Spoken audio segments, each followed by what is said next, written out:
conversation we had yesterday with the former governor of Bauchi State, who also happened to have chaired that subcommittee of the presidential task force to end or for subsidy removal.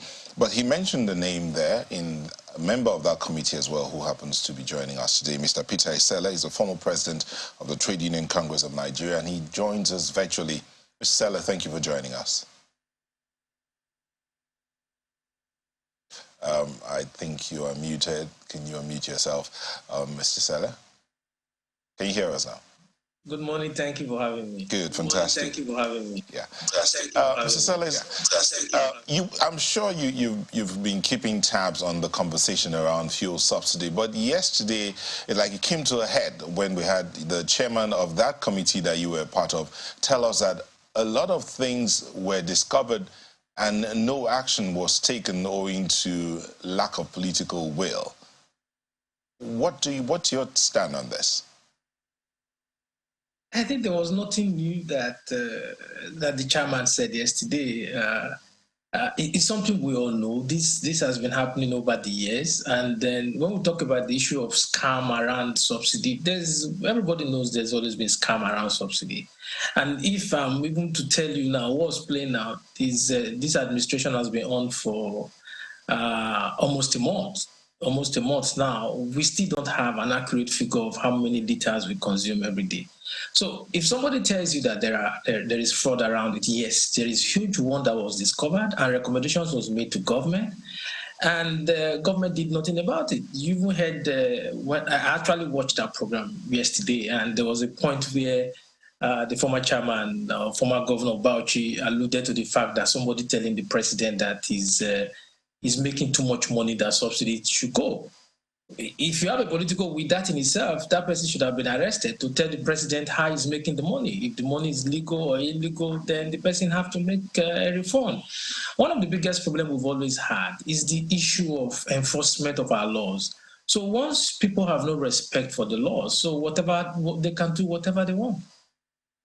So let's step back a little bit, because there are those who have wondered, when we keep saying that subsidy is a scam, subsidy is a scam. Let's break it down.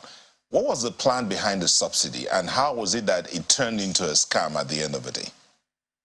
Now, the plan behind the subsidy is, let me just break it down. Let's take, for example, the landing cost of your product, and is 100 naira. And then you add the various profit margins, and then finally it's supposed to sell at about 121 naira. Then at the pump price now goes for 70 naira.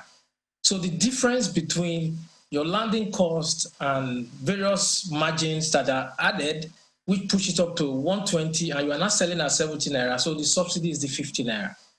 So if you say we are consuming about 90 million liters a day, so you multiply the 50 naira times 90 million liters.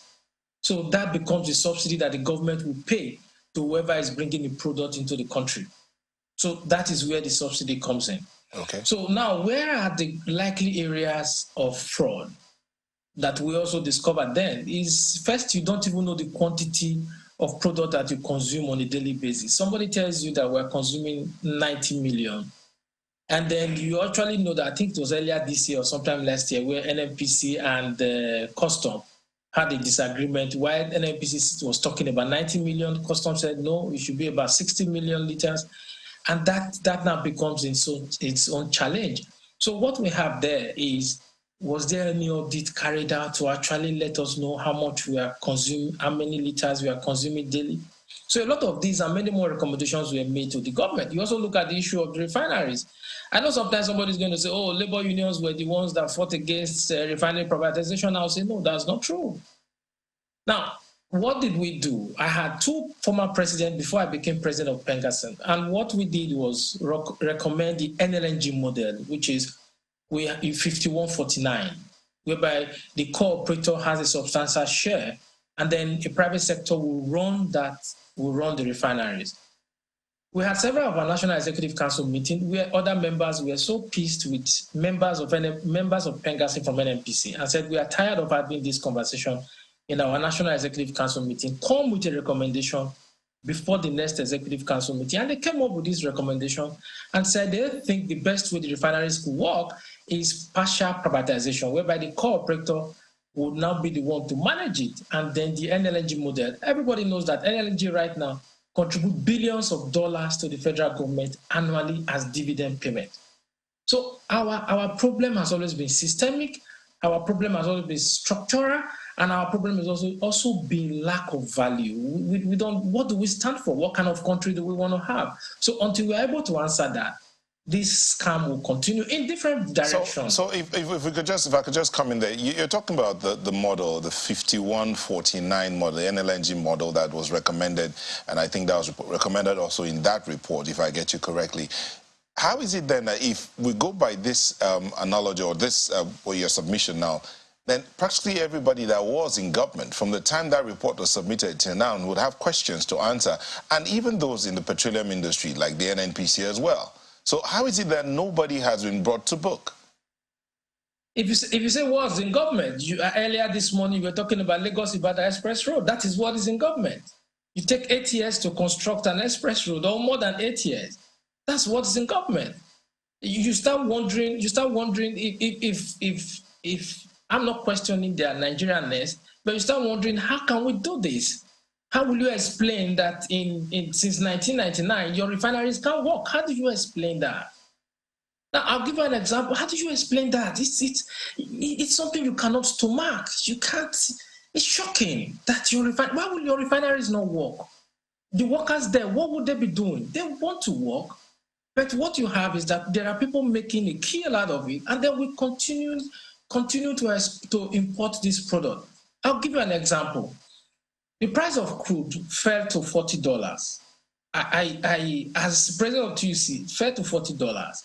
And I went to the then minister and I said, Minister, this is the opportunity to deregulate and let everybody get out of this subsidy conversation. Let's just end it now. And the minister told me, why? I said, at $40, this is the price this is going to be the price at the gas station. So what you will do instantly is that the price is going to drop.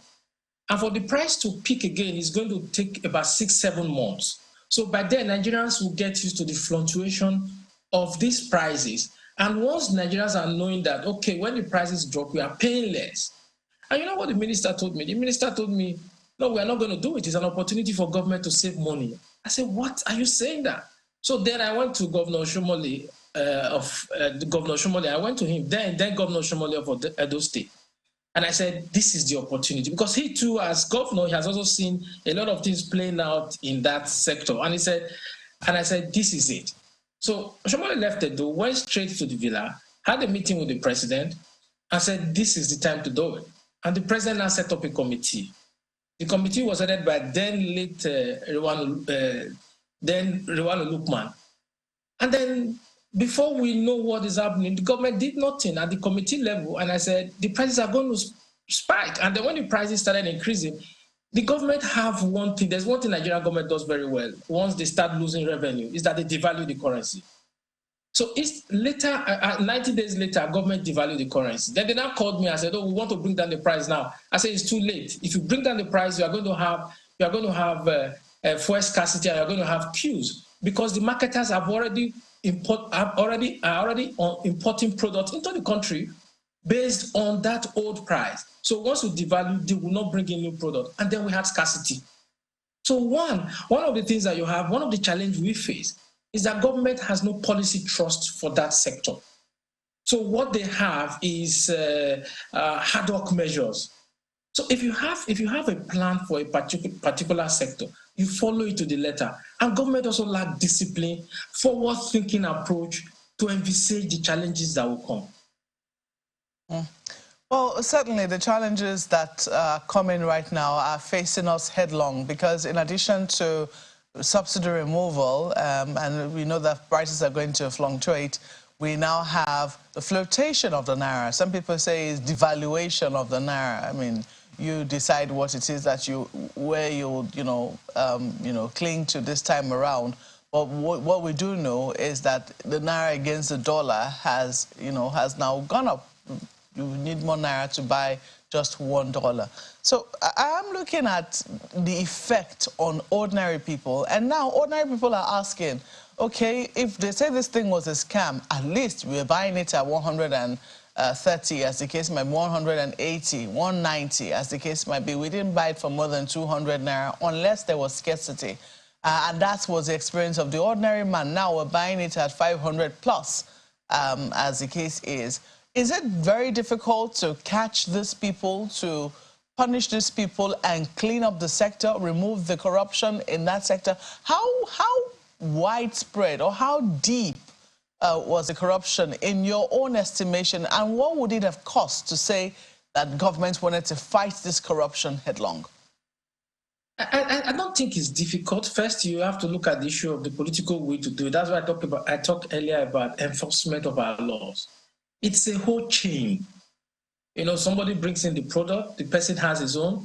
Then when you look at what we also discover, maybe between 2 to 3 million liters of PMS goes across the border every day. And there are no custom officers there. So they too also become part of the scam. Because for you to have that get through the border, the customers allow that. Because even you are not using keke napep to move petroleum product across the border. Each tanker you use, the lowest is about 33,000 liters. So if it's keke napep, you can say, okay, fine. Or motorcycle, you say, okay, fine. We didn't know where they hit the petrol. So you have that. And then you also have the marketers. You also have those who are bringing in the product, those who are clearing it. So it's a whole chain. And I think what happened was that government also abdicated its responsibility, because it's not the fault of the ordinary man that somebody is stealing petrol. So if people are stealing petrol, if people are manipulating the price, or people are scamming your citizens, your responsibility as government is to bring those who are responsible to book. If at the end of the day, nobody is arrested, nobody is brought to book, so what you have is that your citizens are now at the mercy of the shark. Because I also watched the former president, the president of African Development Bank, saying that, talking about the scam, and also saying subsidy was there to subsidize the rich. The way the country is right now, the rich will survive. If you have 2 cars, you start using one. They will always find a way. The middle class will also find a way to survive. The ordinary man, the poor man, virtually has nowhere to go. You just talked about, I heard your talking about egg is now 2005. There are places in Lagos, it's 3,000. So now you need to ask yourself, if we want to develop as a country, we must have what I call a composite thought to our economic planning. It's not to say you want to kill one particular group in the economy and then allow the other one to survive. No, economy is driven by the middle class. The middle class are the people that have disposable income. Whether you talk about hotels, you talk about going to shopping malls, you talk about living the middle way of life. It's not the wealthy that actually drives the economy. It's the middle class. Ability for people to move from point A to point B. And that is lacking right now. And then the former president, President Buhari's administration, when you pass the PIA, automatically subsidy was gone when PIA became a law in the country. What did we do? Or what did the government do? The government knew subsidy was going to go. Did they make any plan to say, okay, when this effect comes, this is how we are going to mitigate it? That too also shows lack of forward thinking, or what I would say, lack of critical analysis before you make your move. These are some of the big questions. I mean, in terms of, because right now people are wondering, what exactly is the plan for us? I mean, yes, it's all well and good. We've described the way subsidy was operated as a tumor. It has to go. It, was cancerous to the Nigerian economy, etc., etc. But what exactly is the plan to ensure that the patient, survives after the surgery is done? That's a big question, and that is now making them ask the questions as to the people who actually cause all of these pains. Do you think that government has shown sufficient drive in the regard? I know that, as you've described, the chain is long, it's widespread, but some people will say at least there needs to be scapegoats, and people will not know who will get caught in the scapegoat net, whereby, yes, there are so many people who perpetrated this thing and everybody was doing it. But as you said, if the messaging is not right, doesn't it encourage many more people to, you know, misuse subsidy, which will be applied in many other sectors? It could be in agriculture, it could be in many other places. Have you seen this drive on the part of government to say, we need to bring people who made life difficult for ordinary people under the subsidy regime to book? Now, we will, if you talk about the current administration, my hope is that it continues on its trajectory. You are talking about subsidy for petrol, and I'm going to tell you, the day they open up the CBN, that for agriculture is going to be worse. You know, it's everywhere. That of agriculture is going to be worse because there's no system in place to how do you even obtain this loan. Because if we talk about the NNPC, if you talk about the petroleum subsidy, you go to agriculture, and that's why you heard me talk about it's systemic. Our challenge is systemic. And when you look at the former administration, they also lack that ability to say, okay, fine, there's nothing wrong with admitting, oh, we've made a mistake. And one of the ways you admit or you look at the errors you've made is to carry out an audit. I would advise you go and read the Accountant General of the Federation's audit report of the various ministries and government agencies. If it was in the private sector, none of those MDs or DGs in those ministries or government agencies will hold that office. Not anymore. Check the Auditor General's report. You check even the last report by the National Assembly, and you still wonder, why would these people still be holding those offices? So if somebody knows that, oh, because I know who is the president, I know who is the minister, and that's one of the challenges that we face. Where are you from? Where are you from? Are you a Northerner or are you a Southerner? What religion do you belong to? What is your ethnic base? So those are fulcrum of how decisions are made or how people are appointed. So when you have that as the base, you are never going to get quality people.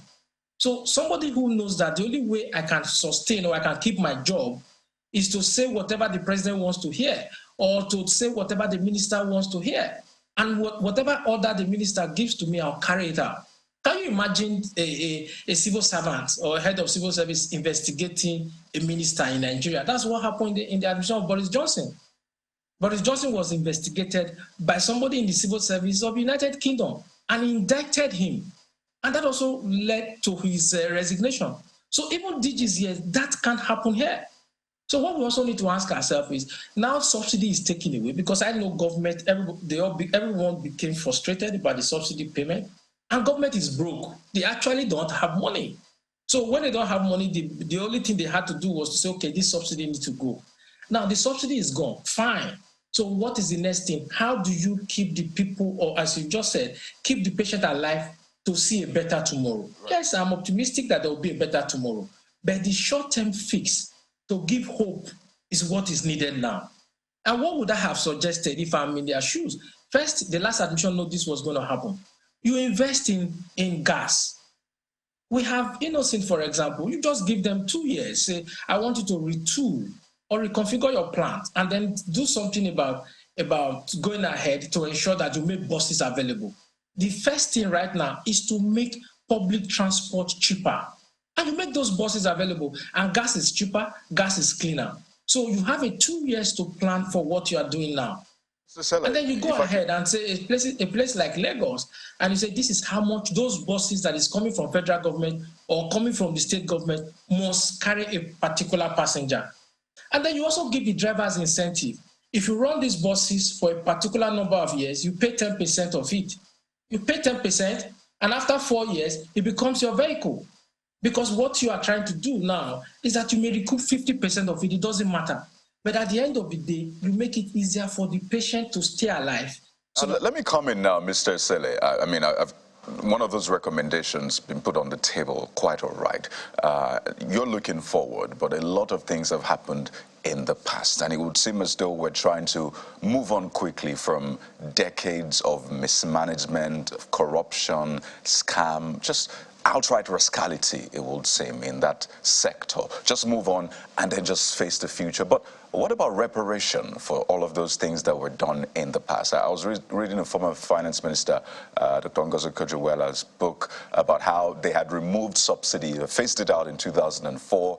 Oil prices went up, they had to return it in 2006. There was a lot of protest from labor naturally, and then we just went back into it. And I just imagine if we had actually stayed, you know, at that point where we removed subsidy 2004 and just moved on from there. I just imagine what kind of nation finance we would have had if we had good managers. But subsequently, we've had at least 3 presidents. We've had ministers of finance, ministers of petroleum, particularly now. We've had different management of NNPC. We've had committees at the National Assembly, essentially people who are given the responsibility to manage the nation's resources well. And what we're saying is that for those stretch of years, they participated in this scam.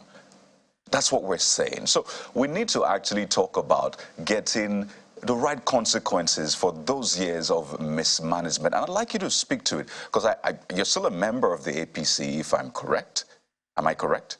Yeah. So your party has been in charge for now more than 8 years, had the opportunity to sort this scam out. And this is where we are right now. So is your party going to be taking responsibility for at least those 8 years of perpetrating or being a part of that scam?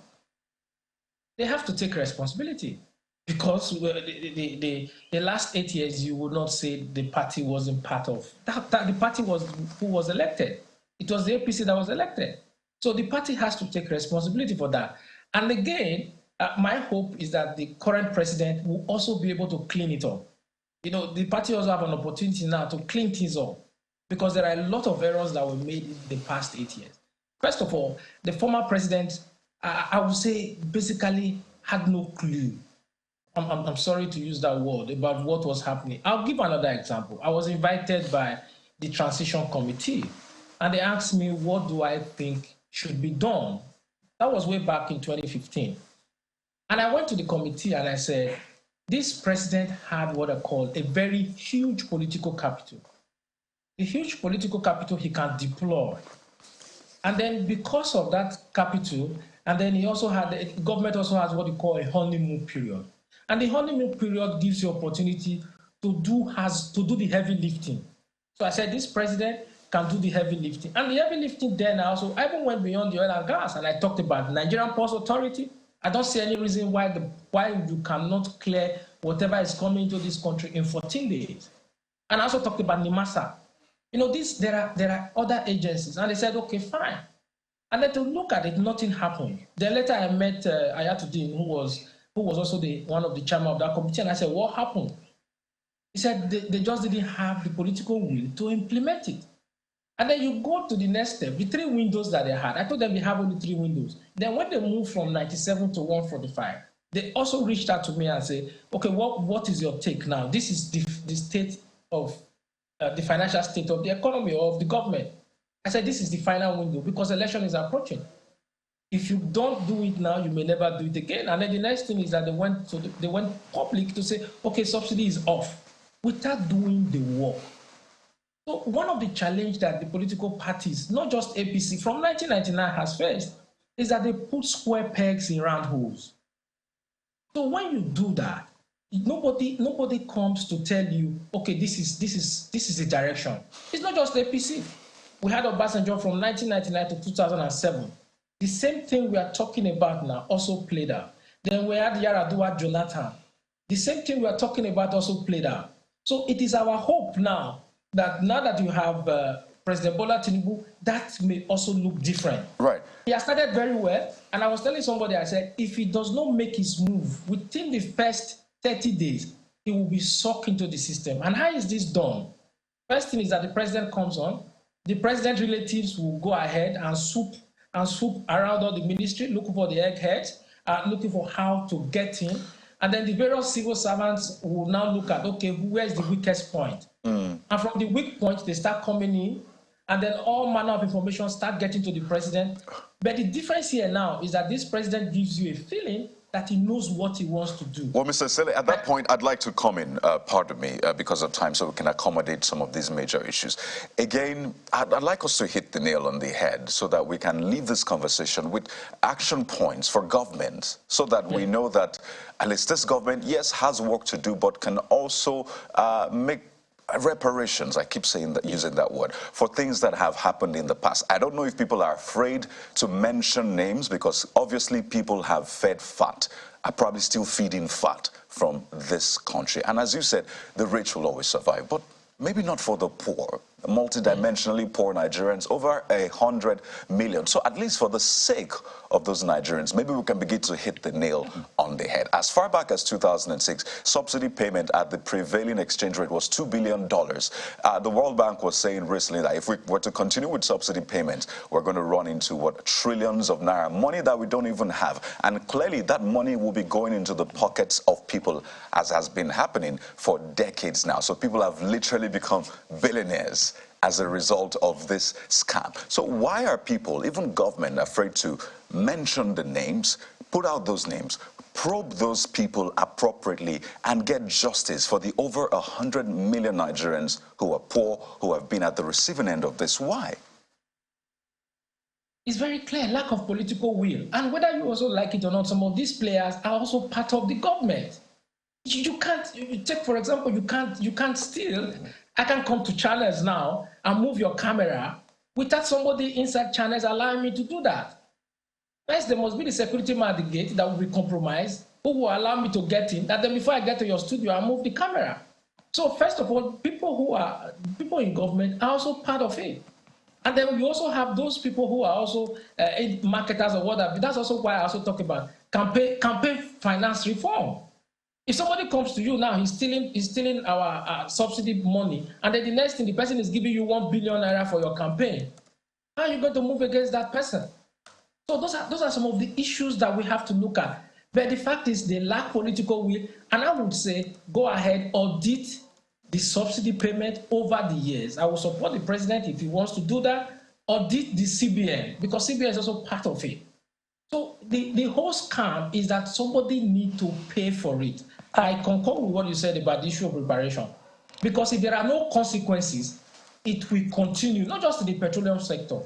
It will continue at the port, it will continue in the agriculture, it will continue at CBN, it will continue at the Massa, it will continue at all the various MDGs. Mr. Esele, if I may come in there, it may seem like, you know, we can't talk enough about reparation and a demand for accountability of those involved. I'm glad you watched the interview yesterday, and Mr. Yuguda made bold to even say that the NNPC was involved. You know, you can't rule out the participation of the NNPC in this fraud. So can we begin to say that, you know, if we're demanding accountability and ensuring that those who have been involved are brought to book, that we should begin to look at the administration of that corporation, you know, especially, you know, in the past 8 years of the Buhari administration, and demand that the group managing directors up until this current group CEO of the corporation be made to answer questions about this so-called scam? Because Mr. Yuguda said that subsidies are even paid for pipelines that do not exist. Yes, it has to start from NNPC, because NNPC is the one bringing in the product. It will start from NNPC. How do you even think about it? The current GMD was the first GMD of NNPC to show us an audit report in over 30 years. Who runs a company without an audit report? So the NNPC have been running without audit report for over 30 years. The current GMD was also the first one to let us know that this is how much the moribund Kaduna refinery, where nothing is happening, this is how much is costing the country to maintain. For me, I saw that as an opportunity for government to make their move. Rather, I would say the glass is half full rather than half empty. Because first thing was, okay, this is the problem and the challenges facing us in NNPC. So what do we do about it? So he starts from the NNPC, then you go to the marketers. And then you also now have to go to formerly a DPRO that they now called, that has a new name now. And then they're all part of it, custom. There are documents that you can go with all of these to say, okay, fine, who are those behind this? And then you take 1, 2, 3, or 4. You can't bring everybody to book in all of that, but you must take the kingpins, those major players who either by corruption or by dereliction of duty may have caused the fortune, may have caused the government or the country to lose so much money. You say people are not mentioning names. Yes, one of the reasons why you have people not mentioning names on TV is also nobody wants to be liable. You may not even like somebody coming here to mention names. But the key here now is there are several reports before government that government can act on. Mr. Esele, it's also curious that the former Minister of Aviation and former Governor of Bauchi State is coming out to say this now. I mean, he's a chairman, board of trustees of the APC Professionals Forum. So he's been a member of the APC for a very long time. So the question is, why, if members of the political ruling party are in full acknowledgement of subsidy being a scam in the past 8 years, why didn't they lead the advocacy, vociferously that subsidy had to go? Some would ask, is he trying to curry favor from the current president? I may not want to say that. I may not want to interpret it that way. But one thing is very clear. But don't also forget he was a former governor. So Nigeria is one place that I found from all my exposures and my travels and reading of various political systems across the world. Nigeria is the only place where you see a governor complain. A governor will complain. A president will complain. A commissioner, if you say commissioner for works, he will complain. The reason why you are paid is to find solution to the problem. So a governor is not supposed to complain. And if you go back to even the governors forum, I will go back to when I said we really had a very active governors forum. The last governors forum, if I'm to rate them, I would say this is one of the worst governors forum we had in the last 8 years, in the sense that they were not asking critical questions. Commissioners for finance will go to Abuja, and there's no money for the federation to share. And they said all the money has gone to subsidy. Nobody was asking for accountability. Governors were not asking for accountability. No committee was set up to say, okay, how is it that there's no money in the federation account?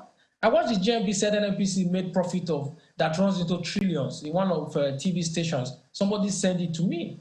And I said, if NNPC can make such over 3 trillions as profit or revenue, then how did that just happen when they suddenly just became a limited liability company? So these are questions that we expect governors or critical stakeholders to ask. You see, nobody is trying. So, Mr. Esele, why the groundswell of support from governors now under this current administration for the removal of subsidy and the call for Nigerians to support the current president? Because governors need more money.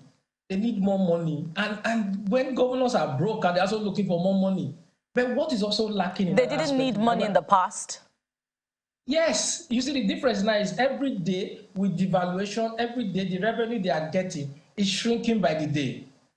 Governors will tell you that since the beginning of this year, NNPC will say there's no money to share because the whole money has gone into subsidy. So governors want the subsidy to go out. And there's something I also want to bring to the attention of Nigerians. Our attention is always on the federal government. Provision of water is the responsibility of the state government. State and local government, we don't put attention on what they are doing with the money coming in. You just made mention of Ngozi Okonjo-Iweala. I'll take you back.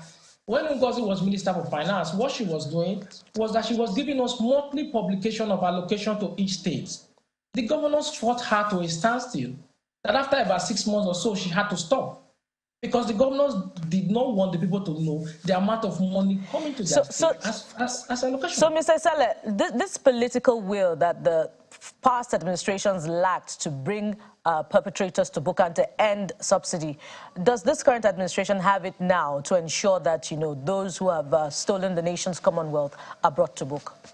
I think so far they are making all the right moves. So far they are making all the right moves. And I would say I'll give the current president a benefit of a doubt. That, okay, fine, he has done the heavy lifting. I expect you do heavy lifting in your honeymoon period. And your honeymoon period does not go beyond 100 days. So my worry now is that he has to quickly start putting in place stopgap actions to ensure that the patient, as Mookwe alluded to, the patient is not dead before the progress starts coming to fall.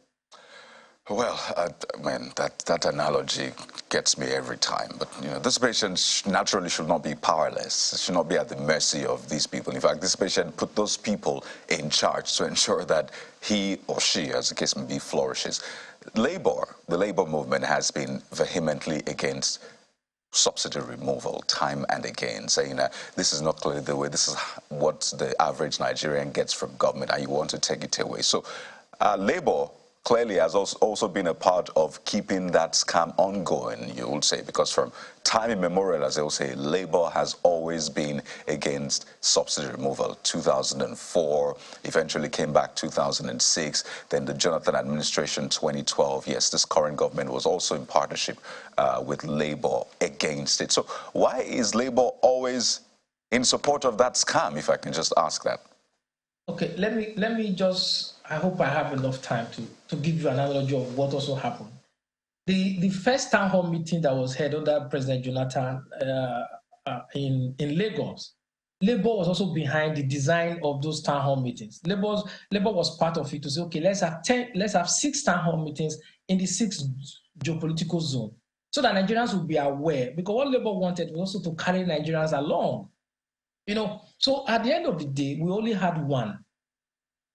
And I also had an interface with the president. And the president said, suddenly we woke up one morning and they said subsidy is gone. And I met the president. President, this wasn't what was discussed.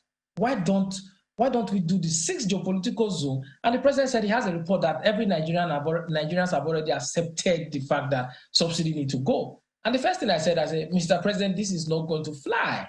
Because first, you have to get your timing right. For you to be able to make any decision that will be acceptable, you are not seeing anybody on the street now because the sitting president got his timing right. You can't just increase subsidy, take away subsidy when people are coming out of the Yuletide. It was just after Christmas and the pressure of finances. And that became his own albatross that cost him. I think that would have cost him his election because everybody was really upset after that. Labour actually is not against it. You may see that we have, what people don't know is that my constituency is Pengassan. Pengassan have always consistently said subsidy need to go, but fix the refineries. Is that asking for too much? Fix the refineries. That has been what President Shino Nuwoye, President Brown, President U.M. Okoro, these are presidents before I became president. Now, we still went on to be talking about fixed refineries, and government didn't do it. So if you see the president of Nigerian Labour Congress, if you listen to Joe Ajero is still saying it, that we cannot have an import-based deregulation, whereby you still keep on bringing product. That was Labour's main area of discussion. But government just won't do the needful. So those are the challenges that policy making is responsibility of government, not responsibility of Labour. Mr.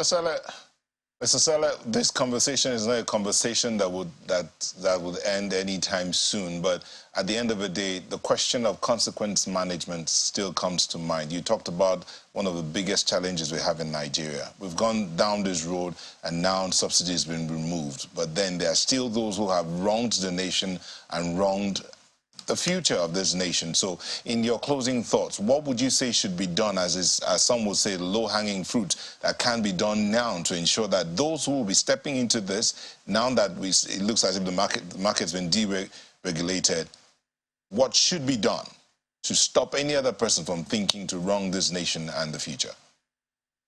Simply, whoever violates the law is made to face the consequences of his action.